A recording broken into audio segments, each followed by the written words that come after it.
purificación y análisis de fluidos. Bienvenido a nuestro programa de formación que te ofrece gestión del conocimiento. Estás por dar un paso más en la senda de la cultura del conocimiento en PAF. Esperamos que disfrutes de esta experiencia y adquieras nuevos aprendizajes. Hola, bienvenidos nuevamente a este nuevo video tutorial. Mi nombre es Alejandro Hidalgo, yo soy ex especialista de aplicaciones para la parte de Mili por investigación. Bienvenidos al curso de Fundamentos de Filtración por Membrana. Vamos a ver los diferentes tipos de filtros que podemos encontrar, diferentes aplicaciones y diferentes conceptos. Pero antes de comenzar, me gustaría iniciar con una pequeña pregunta.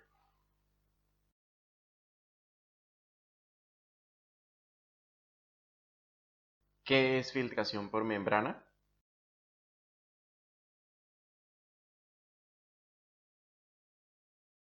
La tecnología de filtración por membrana es una tecnología que ahora es ampliamente usada en diversos procesos tanto industriales como para el laboratorio. No obstante, en el pasado fue una tecnología costosa que no se podía usar en muchas aplicaciones debido a la poca eficiencia de alguna de las membranas y los requerimientos en algunos procesos eran muy demandantes para las tecnologías existentes. En esta época, la industria farmacéutica tenía que hacer diferentes procesos complejos que no eran del todo perfectos y que permitían contaminaciones, por lo que se podían perder lotes enteros. Estos posibles contaminantes hicieron que se tuvieran que probar los medicamentos en animales e incluso después de esto los destinatarios finales podían sufrir o podían enfermarse a causa de estos medicamentos. Cuando surgieron las primeras membranas eficientes que mejoraron los procesos de filtración, esto cambió radicalmente y la producción de la industria farmacéutica se incrementó. Por lo que ahora, que es un proceso común, toda la industria farmacéutica lo utiliza en diferentes aplicaciones. Muchas de ellas están relacionadas con el laboratorio, con control de calidad y con la producción. Para entender la filtración por membrana tenemos que entender que en la filtración de membrana va a haber un flujo de un fluido, ya sea líquido o gas, y este flujo hacia alguna de las direcciones va a transportar, en ese fluido van a haber partículas que van a fluir libremente hasta que choquen con la membrana. Cuando choquen con la membrana, algunas de ellas van a poder pasar, van a poder atravesar la membrana y algunas de ellas van a quedar retenidas y no van a poder pasar. Eso nos lleva a otra pregunta. ¿Qué fuerzas están implicadas en este proceso? La primera de ellas es la presión. Y la presión se define como la fuerza que se ejerce en una determinada superficie. Y esta fuerza va a ejercerse en alguna dirección. Como vemos en el ejemplo, la fuerza en el pistón se ejerce hacia el lado derecho y va a empujar el émbolo hacia afuera. Y esa presión va a ocurrir en una superficie determinada en el émbolo. Caso contrario, si vemos en la palabra presión, que tiene distintas fuerzas en diferentes direcciones que van a comprimir, en este caso, pues la palabra. Pero esto puede pasar con diferentes objetos. Otra de las fuerzas importantes es el gradiente de concentración. Esto no es la fuerza como tal, sino una situación que me va a crear una fuerza generada por un gradiente de concentración. ¿Y qué es un gradiente de concentración? Un gradiente de concentración es diferencial de concentraciones de moléculas al lado y lado. Para que se produzca este gradiente de concentración, tiene que haber una barrera física, ya sea biológica o artificial. En el ejemplo estamos viendo una barrera biológica, una membrana de una célula, y estamos viendo que hay dos lados, el lado A y el lado B. En el lado A vemos que hay una alta concentración de una sustancia X y en el lado B que es baja o inexistente. Este gradiente de concentración va a generar un flujo, una fuerza que va a desplazar las partículas o las moléculas que están del lado que está más concentrado al lado que está más diluido. Esto ocurre cuando la membrana o la barrera es semipermeable. Quiere decir que va a retener ciertas partículas y va a dejar pasar otras. Si la membrana o la barrera fuera totalmente impermeable, pues no ocurriría este gradiente de concentración, no habría una fuerza. O si ocurriera la fuerza, pues las moléculas no podrían fluir libremente. Al final, lo que va a pasar o suceder es que los dos lados van a llegar a un equilibrio donde van a tener la misma concentración de moléculas. Ya entendiendo qué es un gradiente de concentración, vamos a ver cómo funciona, porque el gradiente de concentración me va a generar una fuerza, un desplazamiento. Y esta fuerza ejercida sobre una superficie, que en este caso va a ser nuestra barrera, va a generar una presión. El lado más concentrado va a ejercer una presión que va a ir hacia el lado menos concentrado. Y vamos a ver cómo hay un flujo gracias a este gradiente de concentración, a la fuerza generada por este gradiente de concentración y por consiguiente a la presión que genera esta fuerza. Un concepto homólogo es la presión que se genera por el vacío, pero aquí no vamos a tener gradientes de concentración de sustancias, sino gradientes de presión. Va a haber una zona donde hay un gradiente de presión positivo y otra zona donde la presión va a ser negativa. Y en este caso va a haber una fuerza otra vez que se va a ejercer en una superficie que va a ser nuestra membrana. Por tanto, va a haber una presión que va a ir de la zona de presión positiva a la zona de presión negativa. Va a haber otro desplazamiento.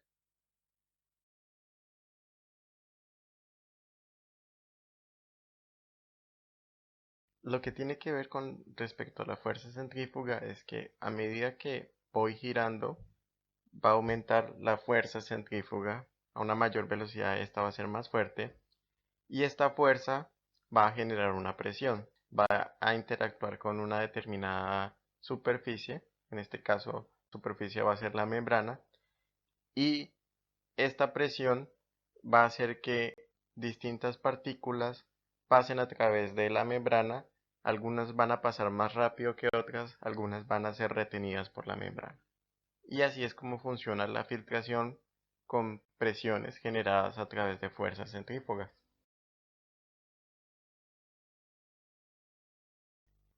Tecnologías de membrana impulsadas por presión.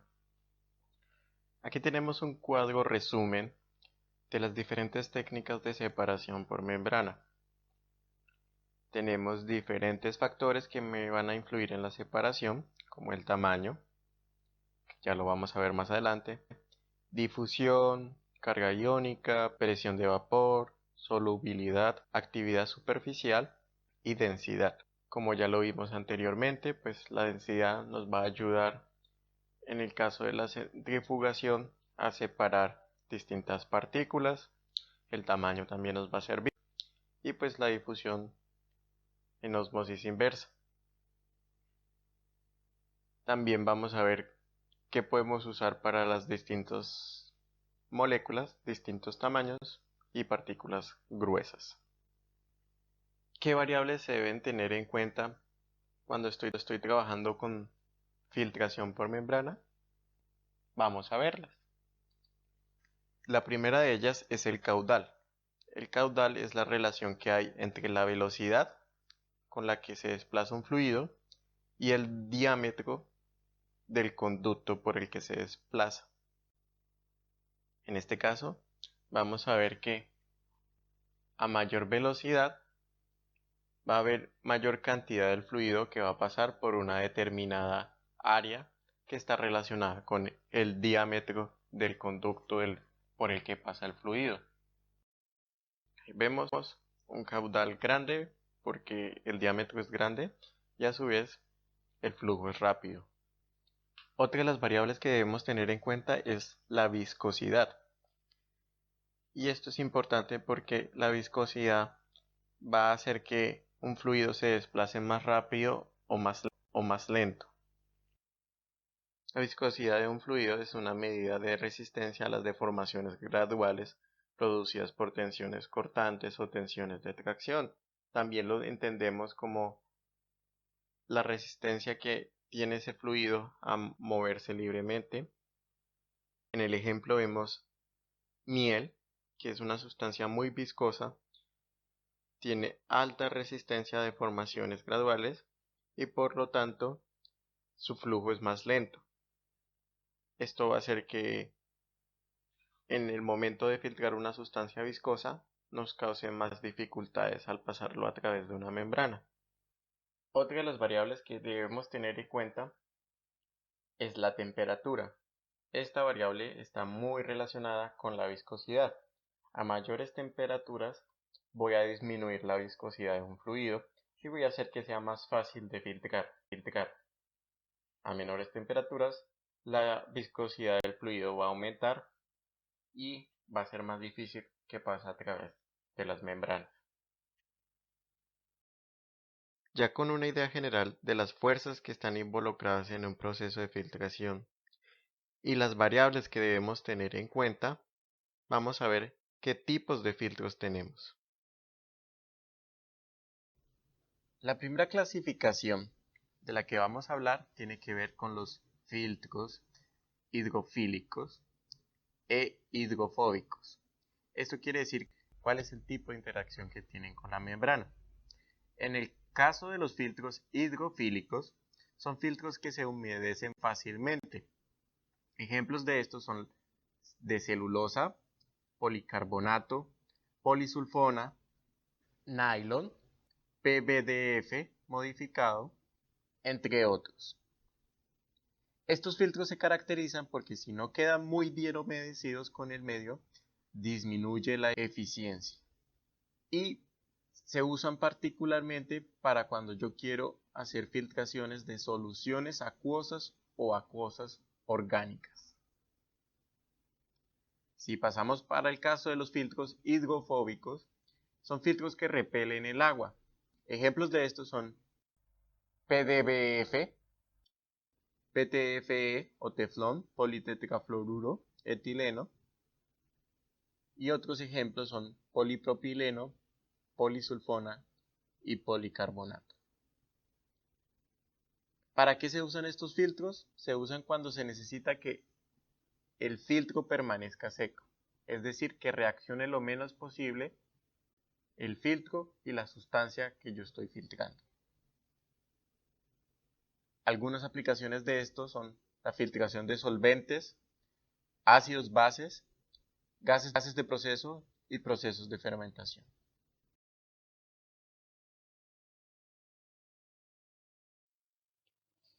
Otra clasificación de los filtros es por el tipo de espesor que pueden tener. La primera categoría de este tipo de filtros son los filtros de profundidad. Estos filtros tienen fibras entrelazadas, no tienen un tamaño de poro homogéneo, su tamaño de poro es nominal, por lo tanto el tamaño puede variar en diferentes secciones del filtro, porque realmente solo son fibras entrelazadas, no se puede garantizar que todo sea homogéneo. Son gruesos, por lo que pueden ser absorbentes. La mayoría de este tipo de filtros son muy gruesos, entonces van a absorber muchas partículas en su interior. Alta capacidad de retención por lo mismo, porque como son tan gruesos, van a poder retener muchas partículas y mucho fluido. Pero esto viene al costo de baja eficiencia, menor al 95%. Esto quiere decir que como no tienen un tamaño en poro regular, pues las partículas pueden pasar libremente por el filtro, no van a ser retenidas en su totalidad, por lo que tienen que trabajar a muy bajas presiones, porque una presión muy alta, pues las partículas van a fluir libremente a través del filtro. Si aplico bajas presiones, voy a garantizar más que sean retenidas en toda la extensión del filtro. Y son muy económicos. Por lo general son de fibra de vidrio o polipropileno. Y por lo general se utilizan en aplicaciones como la clarificación o la limpieza de un fluido. Ya vamos a verlo más adelante qué consiste estos procesos. Como vemos en la imagen, las partículas pasan casi que libremente a través del filtro, pero como hay muchas fibras, va a llegar un punto donde se van a ir chocando, y no van a avanzar como tan fácil, como si no hubiera el filtro. Va a llegar un punto donde algunas partículas incluso se van a estorbar, como que van avanzando lentamente, y las partículas que ya están dentro del filtro van a ayudar a retener las que comienzan a pasar a través del filtro. Se van a acumular más y más partículas hasta que llega un momento donde se van a taponar, que hay tantas partículas que no dejan fluir a las otras partículas. A esto lo vamos a llamar retención de partículas en el medio filtrante, porque en un primer momento van a poder pasar más libremente, no libremente, pero más libremente, y a medida que se van acumulando las partículas, ya no va a poder pasar tan fácilmente cada una de estas partículas. Llegamos a nuestro segundo tipo de filtros que se definen por grosor y llevamos a los filtros de superficie. Si ven en la imagen, estos filtros son un poco más delgados. Su estructura es un poco más compacta. Digamos que tienen tamaños de poros un poco más homogéneos, pero igual siguen siendo nominales. Tienen una mayor eficiencia, 99.9%. Digamos que van a retener las partículas, como el poro es más homogéneo, van a ser más eficientes en ese aspecto, pero aún así sigue siendo un tamaño de poro nominal porque no es homogéneo. Van a haber filtros que van a tener tamaños desiguales de poro. Son más delgados que los de profundidad y como tienen algo de grosor son ligeramente absorbentes. Retienen las partículas tanto en la superficie como un poco en la matriz. Digamos que los de profundidad casi que todas las partículas se retienen dentro del medio filtrante. Esto los va a retener en ambos lados, tanto en la superficie como en el medio filtrante. Algunos ejemplos de este filtro son los de polipropileno o los de celulosa. Como vemos en la imagen, las partículas comienzan a desplazarse, comienzan a estrellarse con el filtro, algunas van a pasar, algunas no van a pasar. Y al final, al igual que en el filtro en Llegamos hasta profundidad, nuestro van a haber último tantas filtro, partículas que los van a filtros de aglomerarse y membrana va a ser o cada vez más absolutos. difícil que las partículas pasen. Van Y a estos se detener el caracterizan flujo. porque tienen una estructura geométrica producida por moldeo, es decir, que su tamaño de poro no es nominal, es más exacto que los demás filtros. Su retención es en la superficie, a diferencia de los otros, las partículas van a ser retenidas en la superficie. Por lo tanto, son filtros que son delgados, por lo que no absorben el producto. Son delgados, retienen la superficie y no me van a absorber el producto. Su eficiencia es del 99,99%, casi 100%. Los hay hidrofílicos o hidrofóbicos, como ya vimos anteriormente, y algunos de estos filtros son celulosa, PDBF, nylon y PES, que es poliéter sulfón. Como ven, las partículas comienzan a fluir y se van a estrellar con el filtro. Va a llegar un punto donde las partículas ya no pueden pasar, no van a pasar de la superficie del filtro y se van a chocar y se van a aglutinar. Este filtro no va a absorber las partículas y una vez las partículas copen la capacidad del filtro, el filtro o se puede romper o va a impedir el flujo total del fluido que estemos filtrando. Listo, concluimos la primera parte de nuestro curso de filtración por membrana. En nuestra segunda parte vamos a ver otros tipos de clasificación de filtros. Si tienen alguna inquietud, está mi correo en la diapositiva y mi WhatsApp. Pueden escribirme. Los invito a ver la segunda parte.